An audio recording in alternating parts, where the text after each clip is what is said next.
is we're gonna pick some poke sallet. Show you how to cook it. Now this is a poisonous plant. You see behind me these berries? It's a poisonous berry. Don't eat these berries. But these leaves can be cooked, and they have to be cooked a certain way to be edible, and they're very good. But now they'll make you bad sick. I don't know if they'll kill you or not. Very possibly they can if you don't do this correctly. So before you even think about doing this, this is a poisonous plant, but it can be eaten.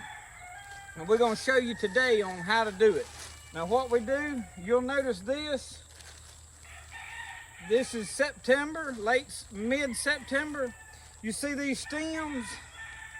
There's a bug or worm that eats on these.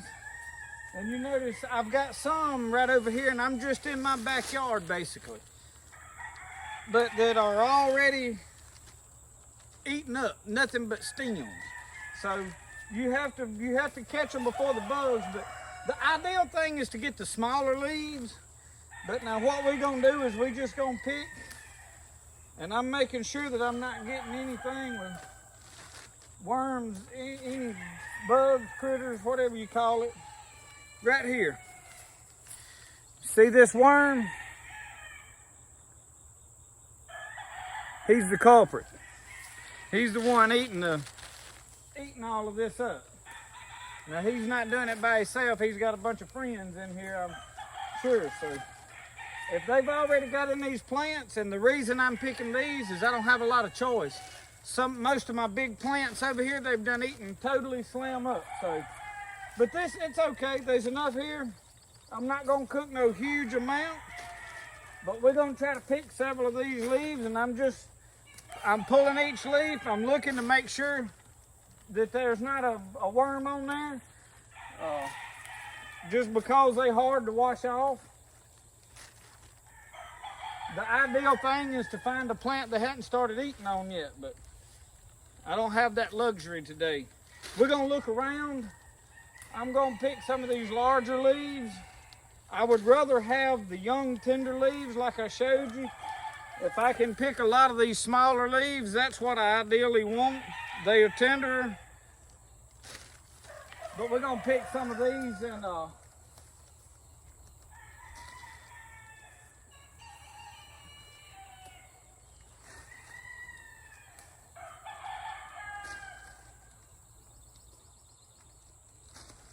we're gonna go look around, see if we can find us another plant on down here. Now you'll notice that you can always ID this plant pretty easily. One thing, the berries. Most of this one, the berries fell off, but you've seen the other video, they got those clusters of berries. But this red stalk, the stalk will always be bright red. Now you see this one has a lot tenderer leaves. This is an ideal plant for us to pick what we're gonna eat off of, because these will be young tender leaves. So we just gonna pick each leaf individually. I'm not gonna shuck off the vine like, you know, a lot of times you'd see somebody foraging will grab their hand and slide it up there, because I don't want any of these berries in my food. These berries are poisonous. You do not want them in what you're picking. So I'm gonna pick these individually. You'll notice right here beside me, these purple berries, this is beautyberry growing right here beside this. I'm gonna have to be honest and tell you, I've picked some of these here earlier today, but I'm not gonna shoot a video on that till I have cooked and done and know what we're doing with them. And that video may appear on my wife's page, because she's gonna do the cooking and all that kind of stuff on that, and the jellies and jams on Southern Mud Pottery on the Homestead is the name of her page. Go give her a like and check out her channel. She's just started it. She's new to this, but anyway, we've picked. We don't have a lot, but we're gonna just cook just for the idea of showing you how to do this. So we're gonna take these and cook them, but I'm gonna look around just a little bit, see if I find another plant. We'll get just a few more if we can. If we can't, that's all right. Another plant right here. You notice this one? You see these berries? I want to make sure that you got a good look at those berries, how they grow. A lot of people confuse this with elderberry. This is not elderberry. This is poke sallet. This you don't eat these berries. Do not eat the berries. So I just want to make sure I stress that enough. I know I'm being repetitive on this, but we found another plant here. In fact, right down this road, I've got some tin stored back here, covered up where from our house bill. I just brought it back here and covered it up, but a little earlier in the year, you don't have the problem of these bugs eating on these. But we waited a little late to shoot this video, so we kind of having to fight the bugs over what we're getting, the worms rather. But I have several plants. In fact, right over in here, there's another couple of plants. But now these pretty well eat on. See if I can find over in here. All right, we found a different critter here. It's what you got to look for. Those things, those caterpillars, probably turn into a nice, beautiful butterfly eventually. But here's another one you notice right here, and I'm stepping on pine cones. Now, I'll be honest with you, you notice I'm barefooted. One of the reasons I'm taking my time and looking around carefully is September is the month for rattlesnakes here in Mississippi. And I haven't killed one in the last 2 or 3 years on this property, but that don't mean he ain't here somewhere. So I'll be walking around looking for no shoulders. I don't want to happen up on him. I'm just gonna tote this camera with me right on down. I see another couple of plants, because you can eyeball these plants a good ways on down by these red stalks. I can spot one for a good while, and you can see right there. I don't know if you can tell or not, but I think you can. You can see these red stalks off up in here. But yeah, when I'm walking around, I like to walk barefooted. One reason is you slow down and you notice more things. But trying to toughen my old feet up for squirrel season.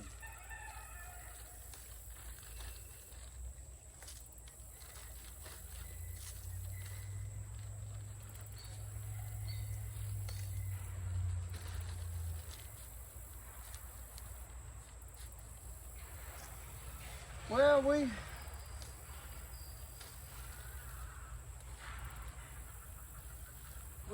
got the good out of most of these plants.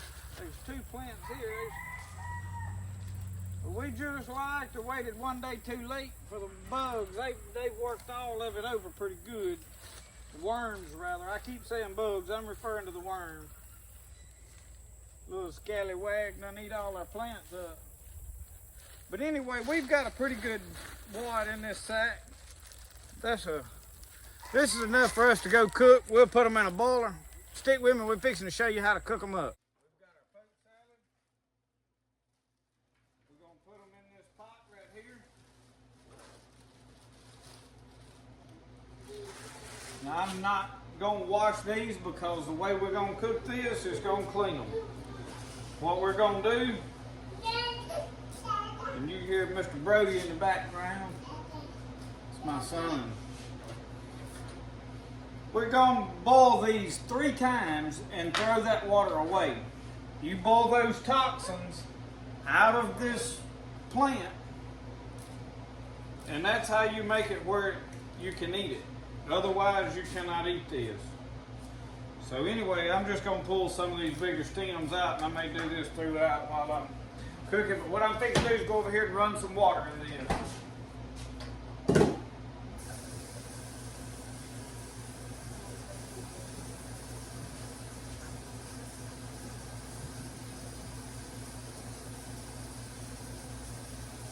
Takes me a few minutes to get my water running.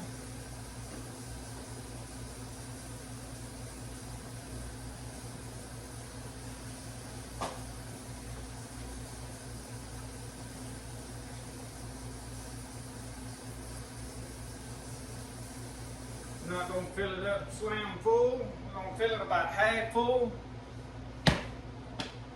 Alright, now I'm going to put this front eye on high.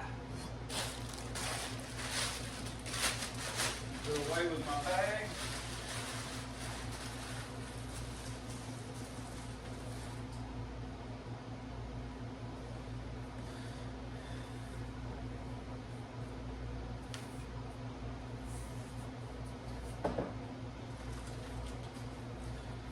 Now I'm going to cook some deer meat. Come here, Mr. Brody. Come here. Wave at the camera. Come on. You got to get over here where they can see you. They can't see you right now. Come here. Yeah. Look up there. Tell everybody, say hey. You going to wave at them? Wave at everybody. We're going to get this boiling. When we get it boiling, we'll get back with you. This is ground deer meat. I ground it up.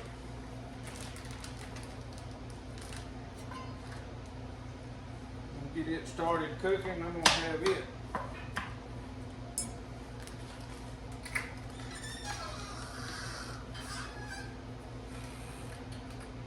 Once I get it, what I'm fixing to do here is I'm going to cut up some onion and some, I've got some hot banana peppers that I'm going to put in here with it, and then I'll season it. So I'm just going to cut these up. Got this bowl I'm putting my scraps in.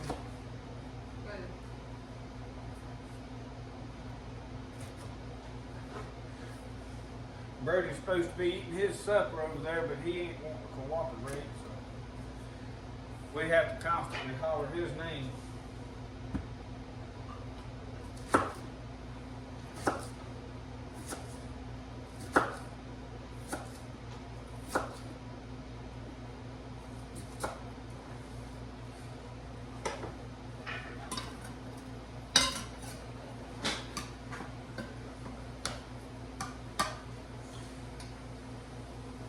Okay, this is starting to boil. We're going to stir it in just a second. Make sure all those leaves boil just a little bit. It don't have to boil very long. You just want to get it hot enough that it's boiling and it's soaking that out of there. You're just cooking these toxins out, and what I've been doing before that was warming up, you see I pull a lot of these bigger stems. I just strip those leaves off. Those stems are not going to get tender and be where you can eat them. But I'm going to turn this down on low where I don't burn it.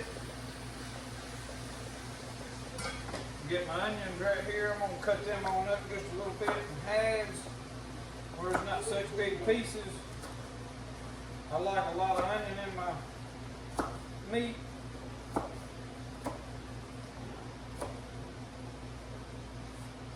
not going to rake my pepper in yet. I'm going to cut it on up some. I'm going to cut it up pretty fine. This banana pepper here happens to be pretty warm. I like hot pepper, but I'm going to get some of the seeds out of these. I don't want to get it too hot in case Mr. Brody here wants to bite.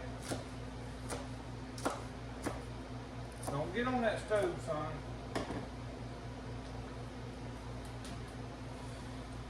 I chose 3 separate peppers here so I'd get some variation in color.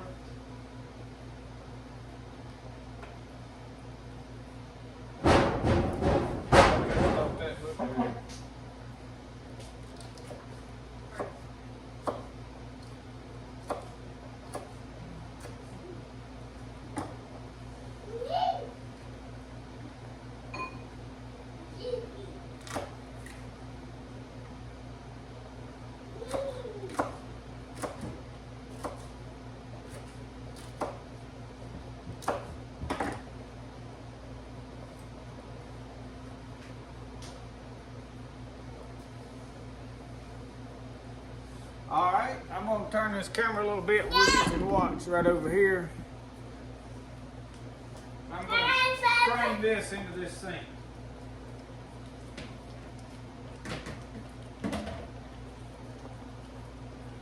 Brody, you need to come on back out of the way while I pour this hot water.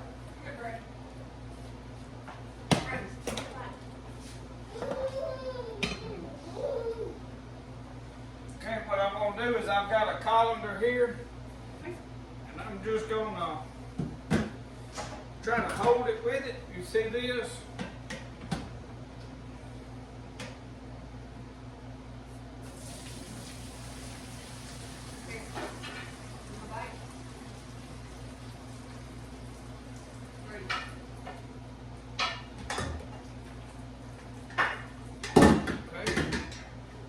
Get all our greens back in here.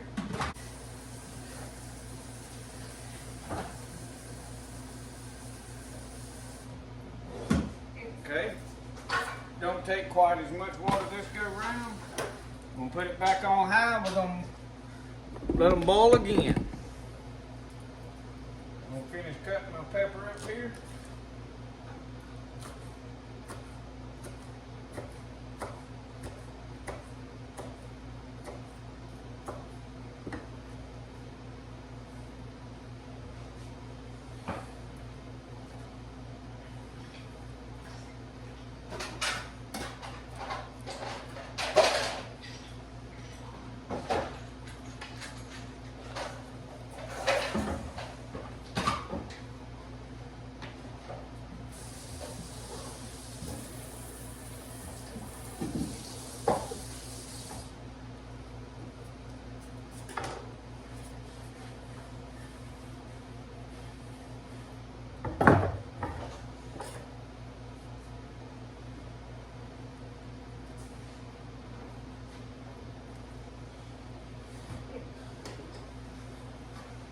Get some seasoning to add to that.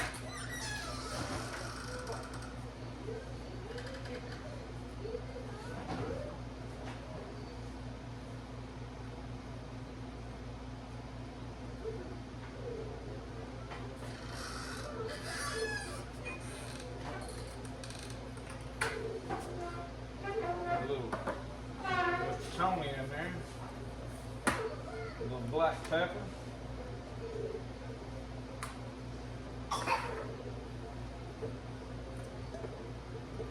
And if I can locate.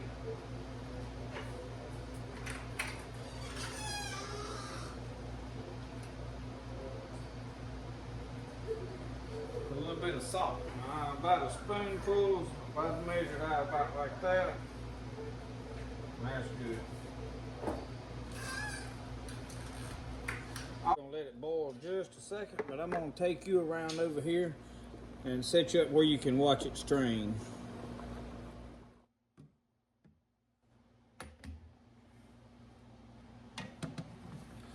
What I do is I try to catch this where I don't know if you can see that water with all the steam, but it's real yellow looking color. That's a lot of your toxins and stuff coming out of there.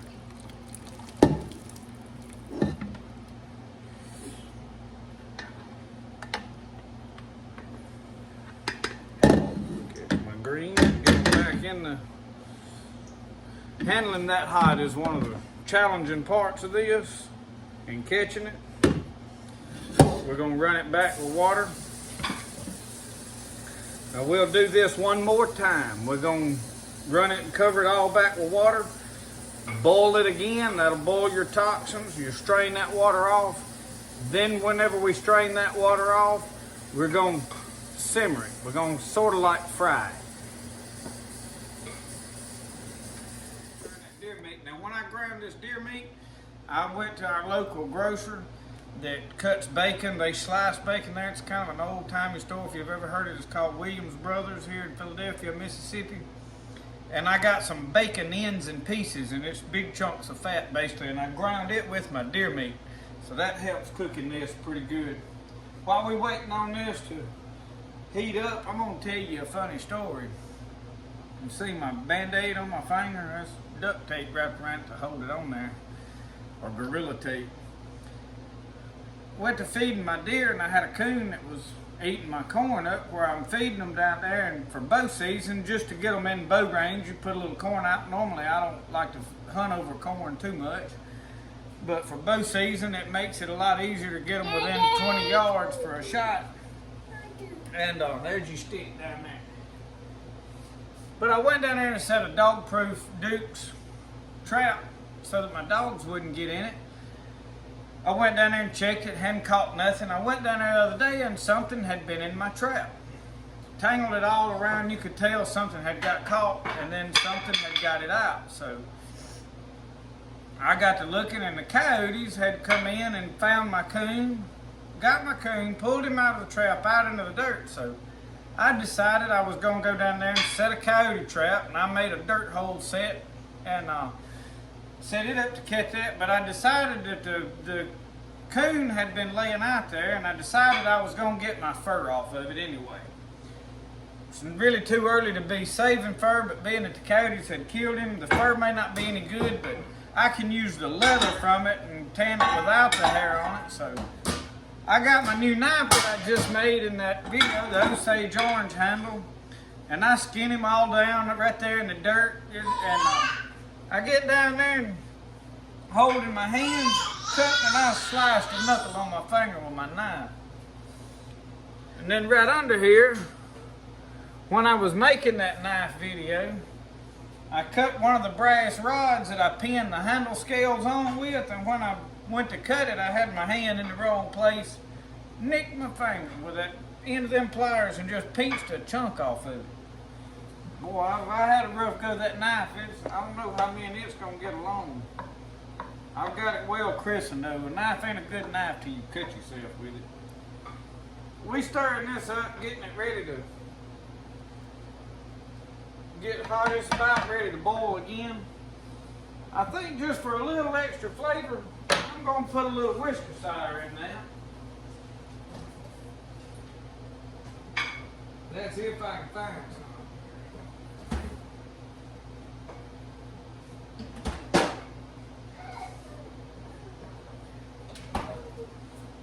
Maybe in this pantry. You like my screen door?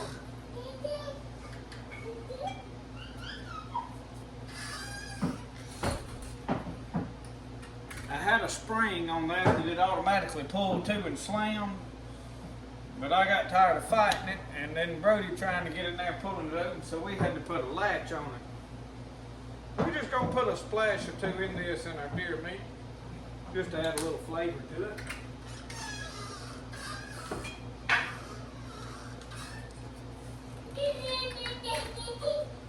Alright, this is boiling. I'm going to take it over there and strain it right quick.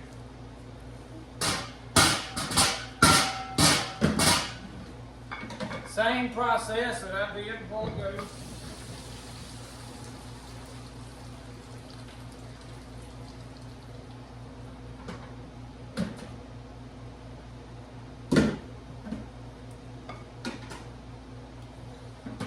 Alright, that's the third time.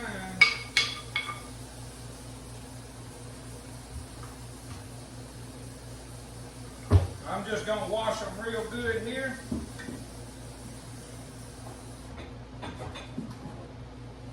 Mr. Brody's going to help himself to a glass lid there that he don't have any business with. Brody, please don't break that. You do not need a glass lid. You're making me strain this everywhere. He's got his stick over here in the floor. Don't get mad at me.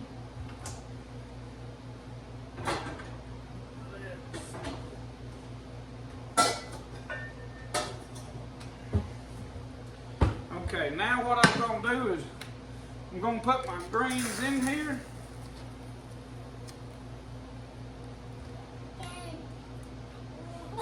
We're going to fry them, sort of.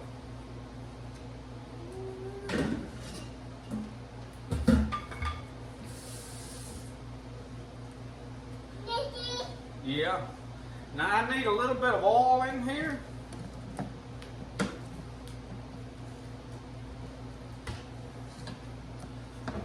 So what I'm going to use is some bacon fat.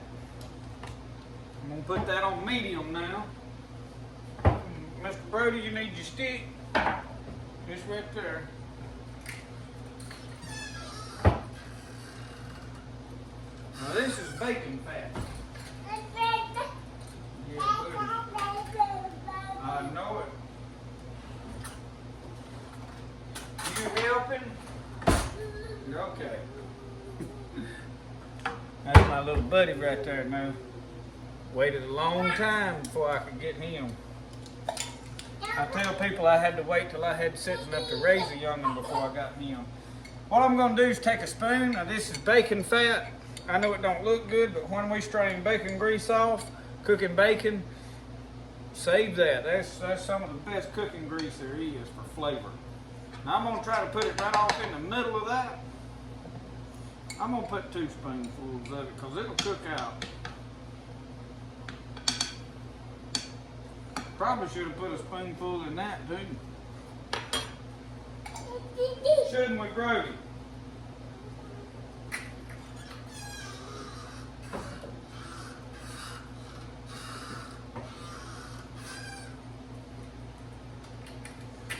You see, with him, I had to put a latch on that pantry door to keep him out of my garbage can. Was the whole reason. Yeah. I don't know what he's telling, but it's got to be good. Yeah. Come on, buddy. Tell him, say, we see you in a minute. We're going to turn the camera off. Tell him. Okay, this is just about started simmering again. What I did is I put this lid over it just for a minute or two here. Watch just a second there, Brady. Now I'm going to add a little bit of seasoning and salt to it now. I measure my salt about like that. That's a little too much. Okay. Now I'm going to put a little bit of pepper in there.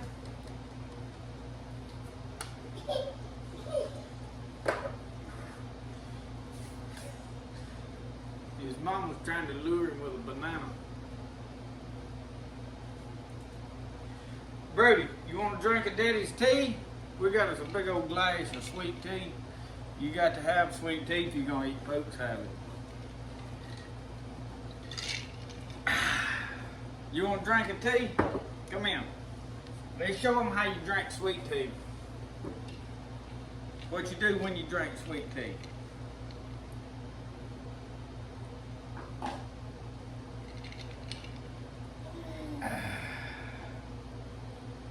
You didn't do it. Look.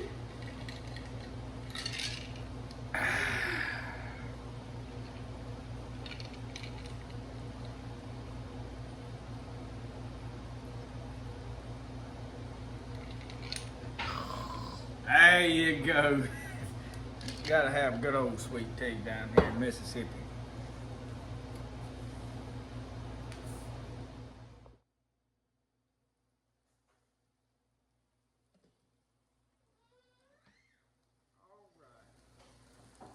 This is the simmering.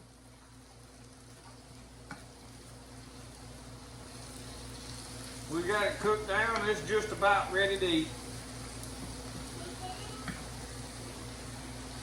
But that's all there is to that. I just wanted you to know how to do poke salad. There's a lot of the stuff that we do you find on other places, but not a lot of people showing you how to cook poke salad. So, probably not for everybody, but if something happens and you need to cook it, you need to know how to cook it. So, thank y'all for watching our video.